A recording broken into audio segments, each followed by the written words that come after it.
Hi mga kaibon, welcome back po sa channel natin. Ibon at iba pa, sa mga hindi pa po wala nakasubscribe dyan, ano pang hinihintay nyo? Subscribe na po kayo at pakihit na rin po yung notification bell para updated po kayo sa mga bagong video na ina-upload natin every week mga kaibon. At syempre yung FB page natin, huwag kalimutang i-follow, like and share na rin mga kaibon kasi gaya na sinasabi ko parati, doon po tayo nagbibigay ng announcement, fertile na itlog, inakay at ibon pag may available po.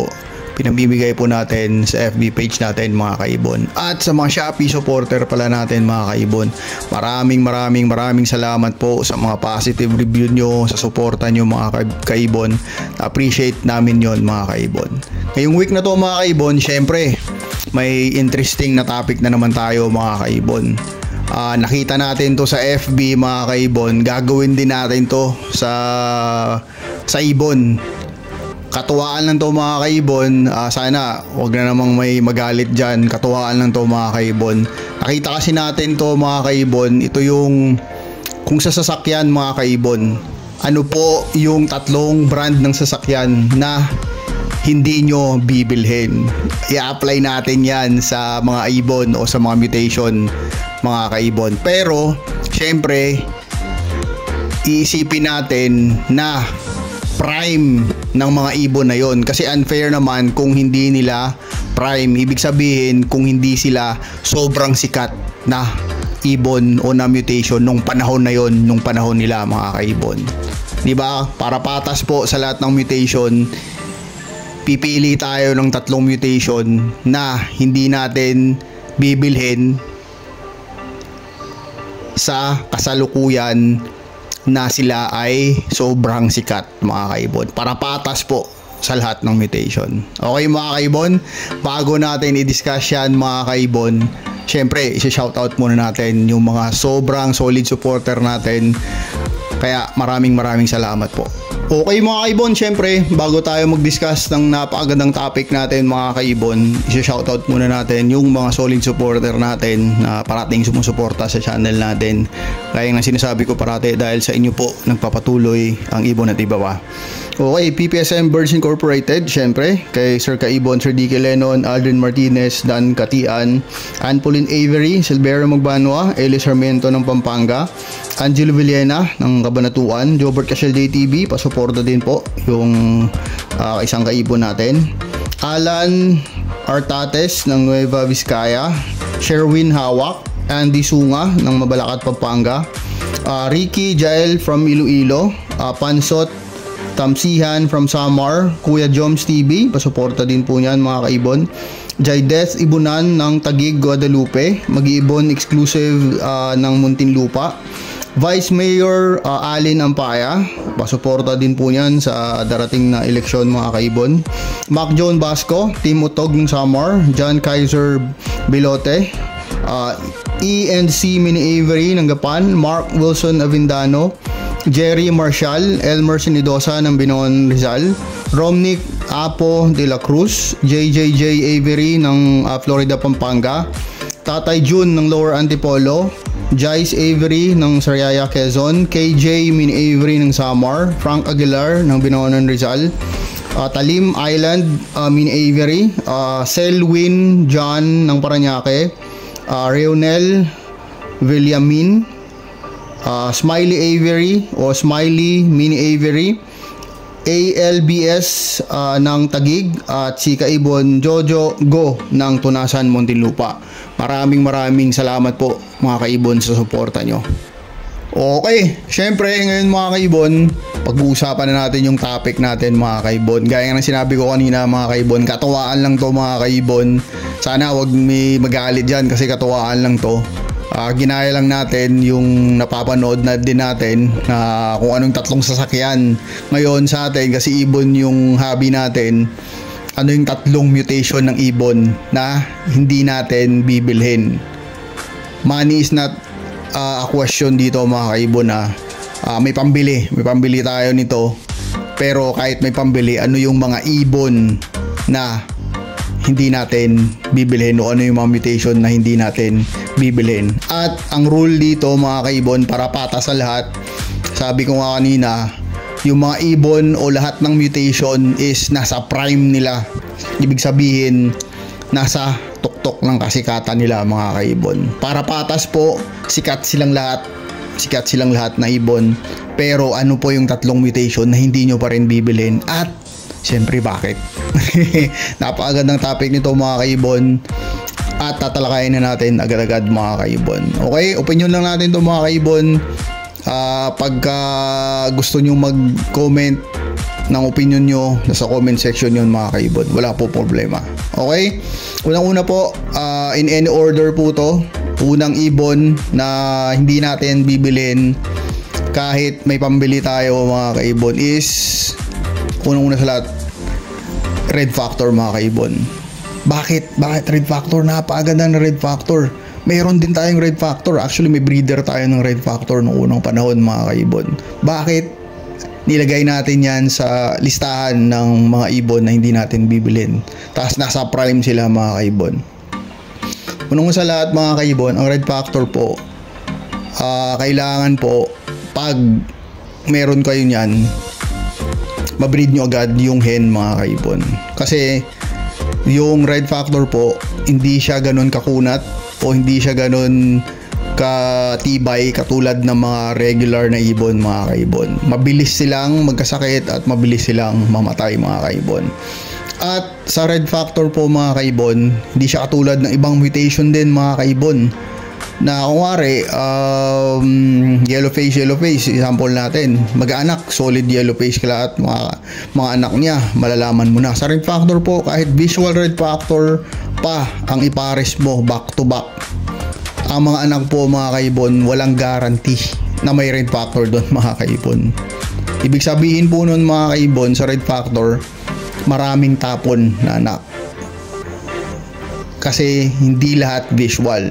At kahit galing pa yan mga kaibon sa visual Red Factor, o may mga kapatid, di ba, sa mga inakay na Red Factor, nakasabayan nila, kahit ipares mo pa yan mga kaibon, kunwari may split din doon na Red Factor, hindi ka pa rin makakasigurado mga kaibon. Sa Red Factor na lang mga kaibon, kailangan mo talagang kumbaga makapili ng tamang kapares para sa isa't isa.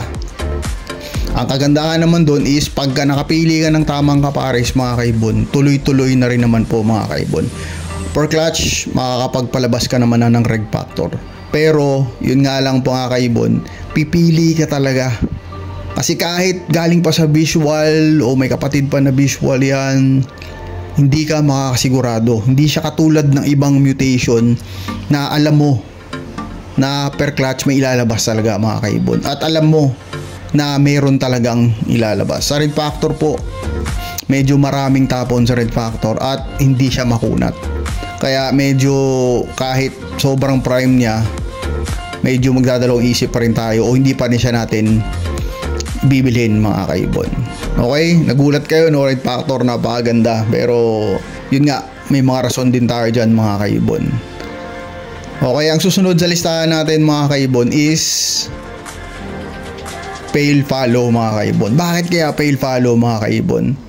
Kalimutan natin na ang Pale Fallow kasi syempre ngayon kung kayo papipiliin, hindi kayo magbe-breed ng Pale Fallow, di ba? Pero nasa prime ang Pale Fallow mga kaibon. Napakaganda nung unang panahon ng Pale Fallow. Nagkaroon pa ata ng buying ng Pale Fallow nung una sa pagkakaalam ko mga kaibon Pero bakit hindi siya natin bibilhin pa rin mga kaibon kahit may pambili tayo mga kaibon? Ang rason doon mga kaibon is ang Pale Fallow kasi mga kaibon, pag binangga mo siya, kunwari ibabangga mo siya sa dilute, pag binangga mo siya sa dilute mga kaibon, ito yung klaseng ibon na yung kulay ng dilute uubusin niya mga kaibon. Kung baga, instead na madidiin o didiin ang ibon, ang gusto mong project, mas lalo siyang pupusyaw mga kaibon. At isa pa, napakahirap na i-ID pag nag-project ka ng pale dilute opaline. Napakahirap na i-ID yun mga kaibon, not unless kung sanay ka tumingin mga kaibon. Kasi pag first time mo nakapagpalabas at hindi ka sanay tumingin mga kaibon, malilito ka talaga. At nung unang panahon nung sumikat to, daming diskusyon dito mga kaibon kung opa pail dilute ba talaga yung hawak ko o hindi. Ganun mga kaibon. At ang isa pa dito mga kaibon, bakit hindi siya natin kukunin is mahirap din po i-breed yung pail. Kahit napakaganda niyan mga kaibon, mahirap din po siya i-breed nung unang panahon. Pero alam ko ngayon, mabilis na lang madali na lang. Pero nung unang panahon mga kaibon, napaka-fragile din, o ibig sabihin maselan din yung pail na to. Sobrang hirap din niya i-breed mga kaibon, kaya hindi siya natin isasama o hindi siya natin bibilhin kahit may pambili pa tayo mga kaibon. Pero ang kagandahan lang nito is pag katulad ng ride factor, pag nakapagpalabas ka na mga kaibon, syempre tuloy-tuloy na rin naman mga kaibon. Okay, yun po yung dalawa. May isa pa tayong kahit may pera tayo, hindi natin bibilhin mga kaibon. At yung pangatlo mga kaibon is ito yung gray wing mga kaibon. Bakit kaya hindi natin din kukunin yung gray wing na to mga kaibon? Unang-una sa lahat, yung tatlong ibon na to o tatlong mutation na to mga kaibon, magaganda. Sobrang ganda nila mga kaibon. Pero hindi natin kukunin sila dahil may mga kadahilanan mga kaibon. Sa gray wing naman mga kaibon, yung hindi natin siya kukunin dahil nga yung gray wing mga kaibon, sumikat siya, di ba? Pero nung sumikat siya mga kaibon at maraming nakaka-breed ng gray wing, yung batayan ng pagiging legit na gray wing niya mga kaibon is tatanungin kung sa kaninong galing na breeder. Yun na lang yung batayan niya mga kaibon, kasi magkatulad sila ng edge. Magkaparehas sila ng edge. Kaya hindi ko siya kukunin mga kaibon kung ako, kasi baka magka-problema, baka magka-issue pa mga kaibon. Kasi nga halos magkaparehas talaga sila ng edge mga kaibon. At yung gray wing is like acquired taste to mga kaibon. May mga taong gustong gusto to, pero karamihan ayaw to mga kaibon. Kaya hindi siya natin idadala sa mga ibibreed natin na ibon mga kaibon. At kagandahan lang ito mga kaibon, solid to, magandang ibon to. Pagka pinaris to sa mga dan, ang ganda ng kalalabasan nito mga kaibon. Sobrang ganda. Yun lang yung kagandahan niya mga kaibon. At mabilis siya buhayin. Hindi siya masyadong maselan mga kaibon. Okay? At ibabalik ko yung topic sa pail. Kung na-timing mga kaibon, na-timing siya na sobrang sikat siya at pumutok din o lumabas din si Aqua, siguro ang presyo ng pail ngayon mataas pa rin mga kaibon. Kasi sa totoo lang, grabe ka compatible yung pail tsaka Aqua. Di ba yung pail, winawala niya yung kulay ng ipapares mo sa kanya. Kaibahan naman pag pinares mo siya sa Aqua mga kaibon. Sobrang dumidiin yung ulo ng Aqua pag pinares mo sa pail.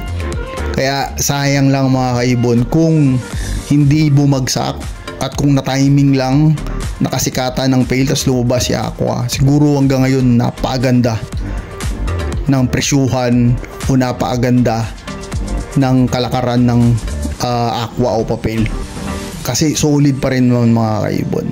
Okay, gaya nga na sinabi ko kanina mga kaibon, magbigay din po kayo ng mga ibon na mutation na kahit may pambili hindi nyo kukunin. Sa comment section, katuwaan lang to mga kaibon sobrang katuwaan lang to. Magbigay rin kayo ng rason kung bakit, at marami makakabasa niyan at makaka-relate dyan mga kaibon. Katuwaan na to mga kaibon.